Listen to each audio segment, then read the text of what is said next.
Selling your house isn't difficult. Selling it well is. Most homeowners lose tens of thousands of dollars before the first buyer even walks through the front door. Not because their home isn't worth it, but because they make a handful of avoidable decisions. Today, we're going to walk through what actually determines your home's value, why so many homes sit on the market when a cash offer makes sense, and how to choose an agent who genuinely gives you the best chance of success.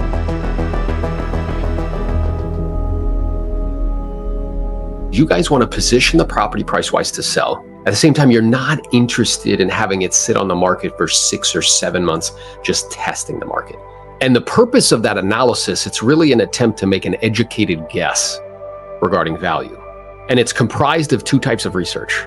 The first is what's active on the market right now and not selling. If we see a home that's been on the market for 45 days and it hasn't sold and we need to be under contract in the next 45 days, that's probably not an approach that we should utilize. The second piece of data we'll take a look at is what is actually sold and closed. What a buyer and a seller have agreed to recently for homes like yours in your neighborhood over the last 3 to 6 months. And in looking at that information together as a team, what's going to end up coming to the surface, Jose, is not a pinpoint to the penny in terms of price, but instead a tight, realistic range as to what would be reasonable. And then from there, it comes down to strategy, because price is a strategy in an attempt to get the most. Now, the purpose, as I mentioned, of that competitive market analysis is an attempt to determine value in the eyes of the buyer. Are you familiar with the way buyers determine value? They use whatever data that they have at their disposal to see what's on the market, not selling, what's sold and closed. And from all of that information, they make an educated decision as to where they would feel comfortable making you an offer. Sometimes it can be a little difficult, right? I know it is for me anyway, on personal properties that I own. At the same time, it's exceptionally helpful to really do our best to look at this information through the eyes of the buyer, because I'm aware that the buyer's hat is different than the seller's hat. Having seen what's active on the market that you can buy and what's sold and closed most recently in your neighborhood in the last 3 to 6 months, where would you feel comfortable making an offer that you believe would be reflective of fair market value?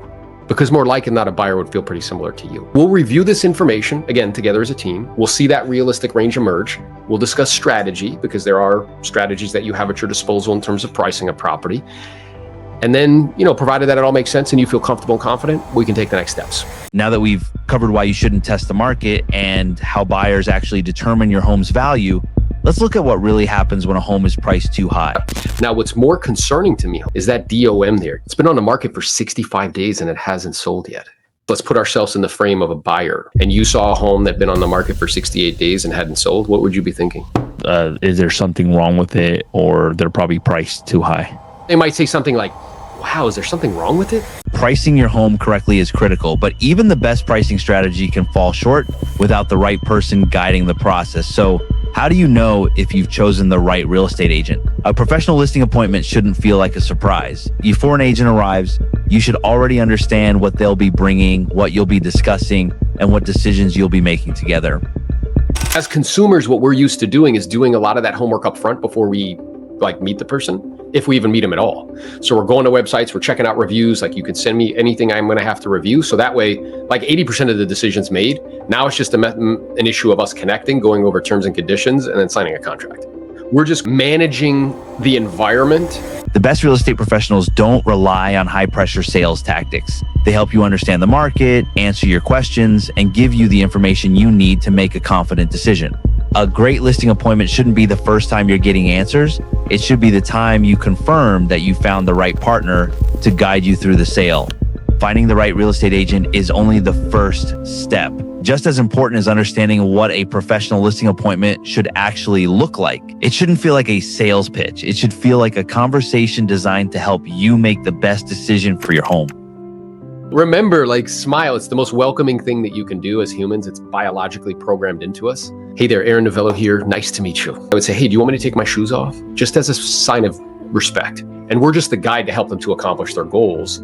What I'd like to do is just take a quick look around the house. Would that be okay? So when we have offers come in, are we going to be taking that with you to your next destination? Or if somebody has interest in it, would we be including it in the sale? You don't plan on making any changes or modifications before I would start to bring buyers through. You just want me to help you sell it as it is, where it is. Is that right? Questions like these aren't just small talk. They help your agent build a strategy that's tailored to your situation, your timeline, and your goals. Selling your home is one of the biggest financial decisions you'll ever make. With the right pricing strategy, the right guidance, and the right preparation, you can move forward with confidence and make decisions that serve your goals, not just the market.